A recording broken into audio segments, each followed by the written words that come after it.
Police are trying to figure out who shot at multiple cars on I-40 today and another time earlier this week. Thank you for joining us. I'm Gerald Owens. And I'm Deborah Morgan. The shootings this morning happened during the busy morning rush hour near the heavily traveled area between Chapel Hill Road and Gorman Street. A woman was shot in the same area just 2 days ago. WRAL's Chelsea Donovan is live tonight at the Wake County Emergency Operations Center. Chelsea, what else is law enforcement telling you about these incidents?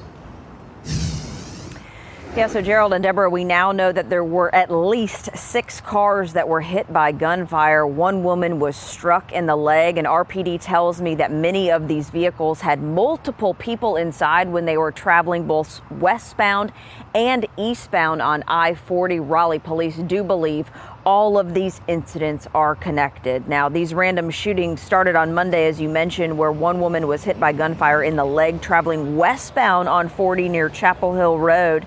After that shooting, another driver came forward and told police their car was hit by a bullet. Now, fast forward to today, 4 instances happened on I-40. Thankfully, no injuries with these. One near Buck Jones Road and another near Gorman Street, and then 2 other people then came forward to police. All of this, according to Raleigh police, is happening during the early morning rush hour commute between 5 and 7 a.m. And as I mentioned, these cars that are being hit are traveling both eastbound and westbound. RPD says it is a handgun that is being used, and they're pleading right now for the public to help. If you have dash cam operating while traveling on this stretch of road, please contact us. You may have information that could lead to the identification of the person or persons responsible for this. Now, they have no suspects in custody, no descriptions of suspects. Also, right now, they say that there is going to be a large increase in patrols in that area, both now and in the morning. They did stress, though, trying to quell people's fears that this is nothing like a sniper incident that there was many years ago in D.C. Live in Raleigh, Chelsea Donovan, WRAL News. All right, Chelsea, and we sent this push alert to your phone after Raleigh police announced that they were investigating the shots that were fired this morning. Download the WRAL News app to be first to know about breaking news in your community. And this is Brian Schrader with some breaking news in the WRAL Live Center. About an hour ago, a plane made an emergency landing at RDU International Airport. This is video, though, one of our Sky 5 pilots shot of emergency crews responding to that plane. Delta Flight 850, which was going from Atlanta to Reagan National Airport in D.C., diverted to RDU after some sort of an odor was reported there on the flight deck. 156 people on board. The plane landed safely, and as far as we can tell, no injuries were reported here. Those passengers are expected to leave RDU on a new plane in about an hour. All right, at least everyone's okay. Thank you, Brian. Well, now at 6, the latest results show it's likely Republicans no longer hold a supermajority in the state house. The change would give Democrats more power in passing or perhaps throwing out legislation. It may also give Governor-elect Josh Stein more leverage when he takes office. WRAL's Capitol Bureau Chief Laura Leslie is live now with how Democrats were able to get this done. Laura. Democrats spent a lot of money, and they say they worked very hard to pick up that one extra seat. Now, it's not official yet because a couple of those races are very close and will probably be subject to recount. But it looks like the Democrats have the slimmest possible margin, one single vote, to put some teeth into the governor's vetoes. Republicans in the state house gained their veto-proof supermajority in 2023 when Representative Tricia Cotham changed parties to join the GOP. That gave Republican lawmakers the power to override vetoes and enact several controversial laws last year, including passing the state's 12-week abortion ban, repealing the pistol purchase permit, passing the Parents' Bill of Rights, and banning transgender care for minors. North Carolina voters took away that supermajority Tuesday, giving House Republicans just 71 seats, one short of the 72 needed to override a veto if all members are present. Republican Destin Hall is expected to become House Speaker next year. He downplayed the change. Whether we're at 72 or 71, I anticipate we're going to have a working supermajority. Hall said other Democrats might decide to change parties next year, and even if they don't, he said, he's confident some will cross the aisle to help Republicans override vetoes. But there's a number of them who we'll be able to work with on specific policy items. The members in this caucus right now have been kind of forged in fire. House Democratic leader Robert Reeves thinks defections are unlikely. He said if Democrats remain united, they can uphold vetoes, giving them more leverage to negotiate. They haven't broken ranks on a veto override in years. We're the only ones that can support a veto that, are really left in the South. And I'd just be really, really surprised if you saw any change in the way that they perform. Republicans can still get around the problem by playing the numbers, something they've done before. A veto override requires 3/5 of the people present and voting. So if Republicans wait for a day when a couple of Democrats are absent, that lowers the number of votes they need to 71, the number of votes they have. Of course, it's not a problem in the Senate, where Republicans still have that veto-proof supermajority. Laura Leslie, WRAL News, live in Raleigh. In the last 90 minutes, Vice President Kamala Harris gave her concession speech following Donald Trump's win in the presidential election last night. She spoke to supporters at her alma mater, Howard University, in Washington, D.C. Ashley Rowe is here now in the studio with the vice president's message. Ashley? Gerald, the VP spoke for about 20 minutes. Now, here are 3 things to know right now. Harris said it's important to believe the results of this election. Her quote was that it's something we must do. She explained that she spoke with the former president, now President-elect Trump, earlier today, and Harris says the current administration will help in the transition. She used a word we heard a lot from her throughout the campaign: promise. The light of America's promise will always burn bright. As long as we never give up, and as long as we keep fighting. As for the president-elect, Donald Trump is spending the day out of public eye, taking a series of calls from foreign leaders and CEOs from his Mar-a-Lago resort in Florida. Trump is also meeting with donors at his private club. Harris will be the one to certify this vote come January. Deborah. All right. Thank you, Ashley. WRAL's Dan Haggerty joins us now to talk about how Harris lost North Carolina, because we were seeing some of those trends last night. Harris lost. Trump did win. He actively took some of these votes. The answer is relatively simple in a lot of ways. Harris underperformed. Trump overperformed in places where Democrats were counting on votes. Generally in North Carolina, Democrats do well with black voters, Latino voters, and with women. Trump gained in all 3. In fact, he won 3 minority majority counties, so Nash, Robeson, and Anson County, which is down near Charlotte. He actually flipped Nash County. If we want to take a closer look here, this is a place that voted for Biden in 2020. Trump won 50 to 48%, and it was a place where Democrats were looking to get some votes. Robinson County as well. This is one where Democrats for a long time used to be able to get some votes, and Trump rolled in Robinson County, 63% of the vote. But also some of those Democratic strongholds, places like Raleigh, Charlotte, Wake, and Mecklenburg County. If you look at Raleigh, Harris, 61% of the vote to Trump's 36%. That seems like a pretty big difference, but Harris needed more like 70% or more. Same in Mecklenburg County. As we look down here in Charlotte, 65% of the vote. It just wasn't enough for her to get it done, and Trump found ways to get those voters to turn over to him. In the past, those counties that you just mentioned were darker blue, like Durham County was, where they had more support for Democrats. So apparently Trump's message was resonating a bit more than Harris's. All right. Thank you so much, Stan.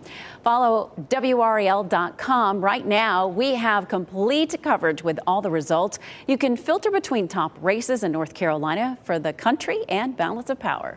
We have a chance for rain tonight after a very warm November day. Meteorologist Mike Mays is in the WRAL Severe Weather Center. Mike, who can expect to see that rain? Everybody should see some rain. Maybe not Southern Virginia, may just hold to your south. There's the rain we're watching on the radar out of Greenville, Spartanburg, South Carolina. Some of the rain is heavy, but that heaviest rain is likely to stay to the south. And it's the area of moisture I pointed out last night that was over this region of the Gulf of Mexico. It has lifted up to the north. There are actually flood watches for parts of Georgia and South Carolina. Carolina. Looks like the bulk of this will miss the mountains. The mountains really could use some rain. Very dry out there as well, and we're very dry here too. And tomorrow we'll get the new drought status. The latest run of Futurecast showing the rain trying to come up here. So by 10 o'clock tonight, 11 o'clock tonight, we should see some rain in the area. Most of it will fall while we're sleeping. And then tomorrow morning as we venture out, it might just be the southern counties that see a little bit of that rain. Later in the afternoon with the front coming in, we still have a small chance for some rain. Wondering where all the cold areas? There might be some on the way. I'll track that coming up. All right. Thank you, Mike. Well, we wanted to know what happened, forcing people to wait until 8 o'clock to be able to vote. Next at 6, who's responsible for making sure issues we saw do not happen again as they did here in Wilson County, and the backup plan the state says was not followed. Our expanded coverage tonight, how Donald Trump rebuilt his coalition, and a step-by-step look at what will change now after his victory. Plus, our look at what happens to the criminal cases against Mr. Trump ahead on Nightly News.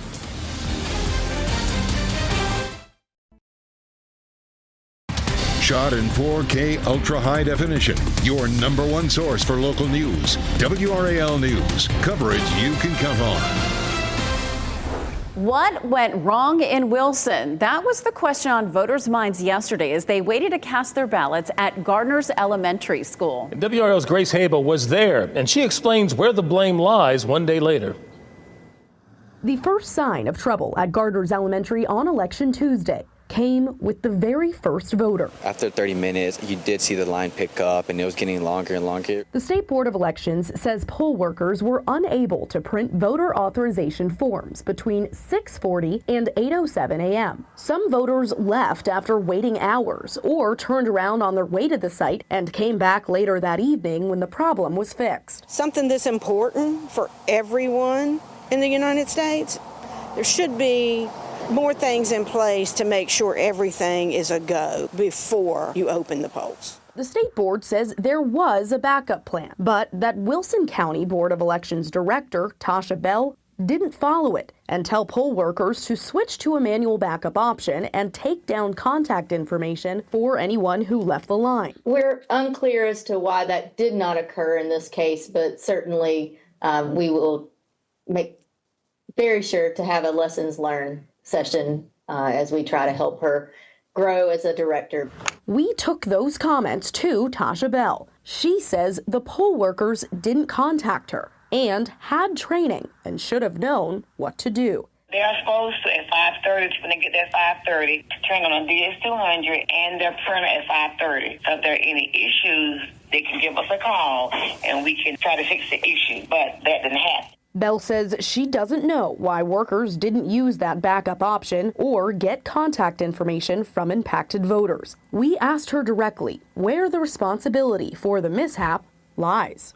Well, the responsibility is for the workers, and then they to let us know. And so, yeah. I asked Director Bell if she at any point went to the location herself to sort things out.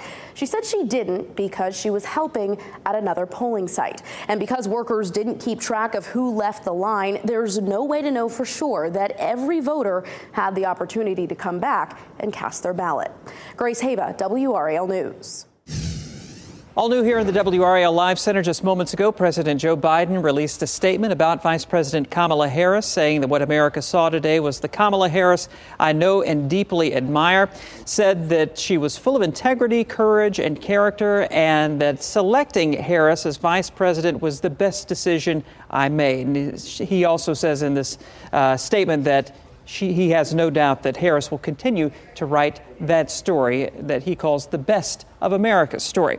The election here, the day after, so much to cover, and they will be doing that coming up in just a few minutes on NBC Nightly News with Lester Holt.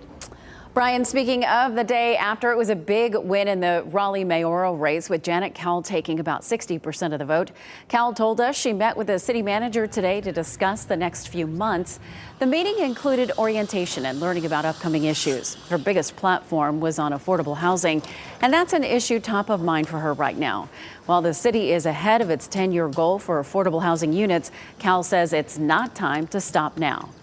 I'm here in the WRAL Severe Weather Center with meteorologist Mike May, standing in front of a beautiful picture that could have been taken in April, Exactly. but that was today. Yeah, we had a warm April day today, didn't we? Yes, we did. Yeah, this is the azalea gardens. Kat Campbell was taking a walk out there and took pictures of our azaleas blooming, believe it or not. And probably flowers in your area are blooming as well. I stepped out in my backyard and I got a bunch of flowers. They're still ongoing, and the honeybees were all over them. They're looking for food. Now, it was up to 84 today. That was a new record high at RDU. 83 was the old one set back in 2022. We expect to be back in the 80s tomorrow if we have enough sunshine. Forecasting 81. The normal high 66, 77 on Friday. We have a weak cool front coming on by, so it will be cooler over the weekend. It's still above normal, but the dew points will crash into the 30s on Saturday, 40s on Sunday, so it will be less humid over the weekend, and then by Monday the dew points are way back up there, so it'll start to feel humid once again. But it's a battle of the air masses. You got the cold air out west. Denver's at 27, Great Falls 41, and then you have the warm stuff in the east. New York City 72, Birmingham 76, Miami's at 83, and there's Rafael, Category 2 storm moving over Cuba right now. So let's take a look at where the cold air is. We got a pocket of it here out west, and the coldest air, of course, locked up in Canada. And we're just waiting for the jet stream to reorient itself to bring the cool air in. We'll get a little bit of it over the weekend with highs dipping back, but it's this ever-present ridge that's just sticking around and keeping it warm here. And the jet stream is not able to break down into the south and east and push out the ridge, but that looks like it's about to change. And by the way, there's Rafael. The European model carries it into Mexico, so it never makes landfall in the U.S. By Monday, next week at 11 o'clock, we still have a flat flow, so it's still very mild around here. No cold air, but the jet stream's about to buckle big time. Both the American model and the European model depict this. So by next Wednesday at 11 o'clock, we get a big cold surge of air diving down to the south and east, and the European showing this by 11 o'clock next Thursday. The front passes, bringing that cold air in, and by next Friday, we'll be feeling that big cold shot of air. So it's going to take a little while, but it looks like both the European model and the American model are showing this big trough delivering the cool air. Probably won't last long, but it could be the coldest shot of the season. Maybe highs in the 50s and lows down in the 30s. 75 right now out at RDU, the dew point 65. Our 7-day forecast shows 81 tomorrow with a 30% chance of rain, 30% tomorrow night, 77 on Friday. There's your less humid and cooler air over the weekend, a chance for rain on Veterans Day, and then we're still in the 70s Tuesday and Wednesday of next week. And notice the morning lows as we get into the weekend with that dry air. It's 52 on Saturday morning, 47 on Sunday morning. Boy, it's a cold spell. And then we warm back up Monday morning, the low 60, and morning lows start to cool back down again next week, back in the 50s. But coldest air on the season could be on the way late next week. I'm ready for it. I think we've waited long enough. All right, Mike, thank you. All right, Chris Lee is here. We're talking some Panthers news. Absolutely. You could have missed some news yesterday in sports, right? Because the NFL trade deadline has come and gone, and Bryce Young is still a Carolina Panther. Plus, Young will start Sunday for the third Sunday in a row for the Carolina Panthers. Why the team never actually considered dealing him away. You'll hear that next in sports.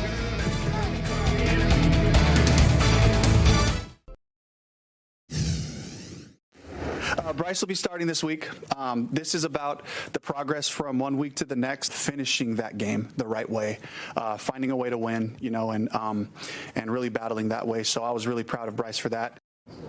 Rumors of Bryce Young's demise have been greatly exaggerated. After posting the best playing grade of his career Sunday in their win over the Saints, the Carolina Panthers have named Bryce Young their starting quarterback for the third week in a row this Sunday when they take on the Giants in Germany. Now, a huge part of that is the trade deadline coming and going, and contrary to the rumor mill, Young is still on the team. General Manager Dan Morgan says that trading Young was never an option, and the team wants to build with their former number 1 overall pick.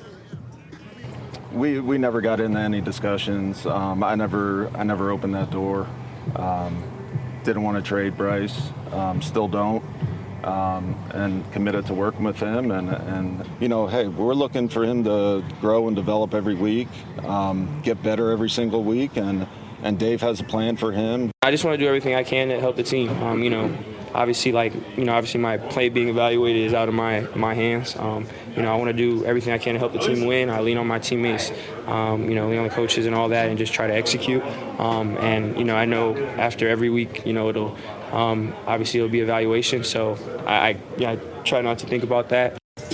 Now the Panthers are off to Munich, Germany, where they'll take on the New York Giants. It'll be Sunday early at 9:30 a.m.